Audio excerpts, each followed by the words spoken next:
I was running because I try to be healthy like that, and I was listening to the Savage Love podcast hosted by Dan Savage, who I'm sure some of you are familiar with, and he was talking about Anthony Weiner. And I know that I talked about Anthony Weiner, the disgraced New York politician, a couple weeks ago. I promise you I'm not trying to turn this into stuff Mom never told you about Anthony Weiner's sexting problem. But then Dan Savage was all like, you know, Anthony Weiner is just being slut-shamed. And I was like, huh?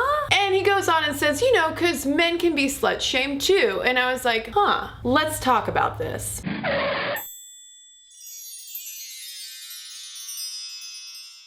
So what are we talking about when we're talking about slut-shaming? Any behavior meant to punish someone for their sexual appearance, behavior, or reputation. There was a study that came out of Cornell University looking at how people perceived a woman who had had 2 sex partners versus a woman who had had 20 sex partners. Not surprisingly, this hypothetical woman who had 20 sex partners was perceived as less competent, emotionally stable, and warm. In other words, people just didn't like her as much as this hypothetical woman who had had 2 sex partners. Now, when this study flipped the script for guys and said, okay, well, here's a dude named Joe and he's had 2 sex partners, and here's a dude named Jim and he's had 20 sex partners. The guys were like, hey, you know what, Jim, you actually are kind of the man, and Joe, you need to get out a little bit more. Now, they found Jim, the more promiscuous dude, to be more of a threat, because obviously this guy knows how to get around, he knows how to get a lady into the sex. So it elicited more mate guarding tendencies in these guys.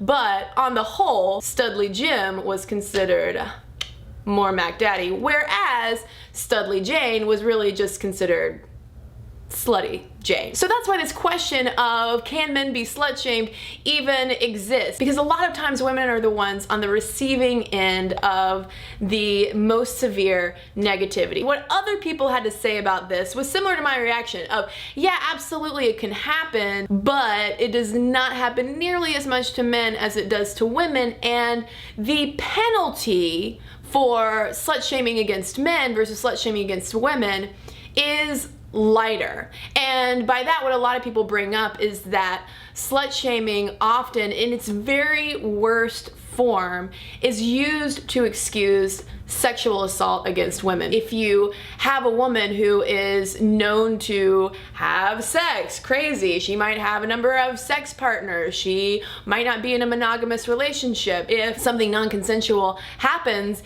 and she cries foul, she's more likely to be considered not a victim in the situation, because people say, well, she wanted it. It's more of a pejorative for women than it is for men, because ultimately sex is related to higher status for guys. In fact, I was trying to think of what examples of slut-shaming I've witnessed against guys, and usually it's just stuff in terms of guys being like, dude, I can't believe you slept with her. Really, while that guy is getting criticized for his choice in whoever he brought home, the insult is against that girl, that she wasn't good enough or clean enough or pretty enough or skinny enough for him to deign to have sex with. And at the very worst, a guy who's known as a man whore might simply not be considered dating material. So can slut-shaming happen to guys?